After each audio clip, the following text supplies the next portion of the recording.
Hi అండి. Saturday రోజు నేను పూజ ఎలా చేసుకున్నానో చూసేయండి. వెంకటేశ్వర స్వామికి ఇలా పిండి దీపాలు పెట్టుకున్నాను. పూజ చేసుకుంటే తెలియని ప్రశాంతత ఉంటుంది. పూజ అయిపోయిన వెంటనే టీ తాగుతున్నాను శంకుపూలతో. ఇక టిఫిన్కి ప్రిపేర్ చేస్తున్నా. ఏం టిఫిన్ చేస్తున్నానో చూసేయండి. రాగులతో 2 కప్స్ రాగులు, 2 కప్స్ బియ్యం, 1 కప్పు మినపప్పు తీసుకున్నాను. 5 అవర్స్ నానబెట్టాను. నైటే మిక్సీ వేసుకొని పెట్టుకున్నాను.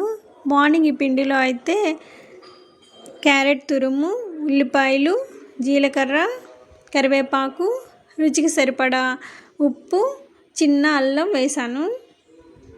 చూడండి, చాలా టేస్టీగా ఉంటాయి. అంటే నేను దోశల్లాగా వేయట్లేదు, మేమైతే వీటిని దిబ్బ రొట్టెలు అంటాము. చాలా రుచిగా ఉంటాయి. ఆయిల్ కూడా ఎక్కువేం పట్టదండి. ఆయిల్గా కూడా ఏమీ ఉండవు. బాగా ఆయిల్ కాగిన తర్వాతే వేసుకోవాలి. వేసేసి ఇలా మూత పెట్టుకోవాలి. 5 మినిట్స్ తర్వాత చూడండి ఎంత బాగుందో. లోపల పిండి పిండిగా కూడా ఉండదు, చక్కగా ఉడికిపోతుంది. దీనికి కాంబినేషన్ చట్నీ కూడా అవసరం లేదండి. కారం పడితే చాలు. మామిడికాయ పచ్చడితో తిన్నా కూడా బాగుంటుంది. చాలా టేస్టీగా ఉంటుంది. నేనైతే కారపొడితో తింటున్నాను. అవిసె గింజల కారం, కరివేపాకు కారం. నేనైతే ఇంట్లోనే తయారు చేసుకుంటానండి కారపొడులు ఎక్కువగా. కొంచెం నెయ్యి వేసుకొని తింటున్నాను. ఇదే నా బ్రేక్ఫాస్ట్ అయిపోయిన దగ్గర నుంచి కర్రీ కోసం ప్రిపరేషన్స్ కదా. చూడండి, మా ఇంటి ముందరే కాకరకాయ చెట్టు ఉంది. చూడండి కాకరకాయలు ఎంత బాగున్నాయో. చిట్టి చిట్టి కాకరకాయలు చాలా టేస్టీగా ఉంటాయి. ఎంత ఫ్రెష్గా ఉన్నాయో చూడండి. వీటితో అయితే నేను కారం చేస్తున్నాను. కారం, ఉప్పు, కరివేపాకు, జీలకర్ర, ఎండు కొబ్బరి తురుము, శనగపప్పు, వెల్లుల్లిపాయలు.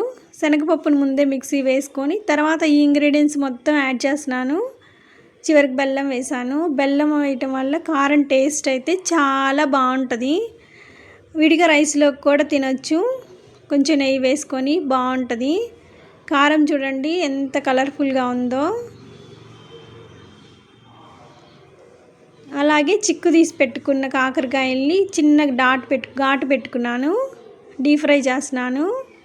మరీ నల్లగా వేయించకూడదండి కాకరకాయలు. నల్లగా వేగిపోతే గట్టిగా ఉంటుంది ముక్క, అస్సలు బాగుండదు రైస్లోకి. ఇలా ఉన్నప్పుడు తీసేయాలి. ముక్క మెత్తగా ఉంటేనే రైస్లోకి టేస్ట్గా ఉంటుంది కారం. తాలింపు గింజలు వేసుకున్నాను. తాలింపు గింజలు వేగిన తర్వాత ఉల్లిపాయ యాడ్ చేస్తున్నాను. తరిగి పెట్టుకున్న ఉల్లిపాయని, కొంచెం పసుపు. బాగా వేగిన తర్వాత కరివేపాకు వేస్తున్నాను. కరివేపాకు కూడా వేగిన తర్వాత ముందుగా వేపి పెట్టుకున్న కాకరకాయ ముక్కలు వేసి ఒక 5 మినిట్స్ ఉంచాలి. తర్వాత మనం రెడీ చేసుకున్న కారాన్ని వేసుకోవాలి. కారం వేసిన తర్వాత మాత్రం అస్సలు ఎక్కువ టైం ఉంచకూడదండి. ఎందుకంటే హీట్కి కారం నల్లగా అయిపోతుంది. వెంటనే తీసేయాలి ఈ కలర్లో ఉన్నప్పుడే. చూడండి ఎంత బాగుందో కలరు. టేస్ట్ కూడా చాలా బాగుంటుంది. పిల్లలు కూడా ఇష్టంగా తింటారు. చేదుగా కూడా ఉండదు. ట్రై చేయండి. Thank you.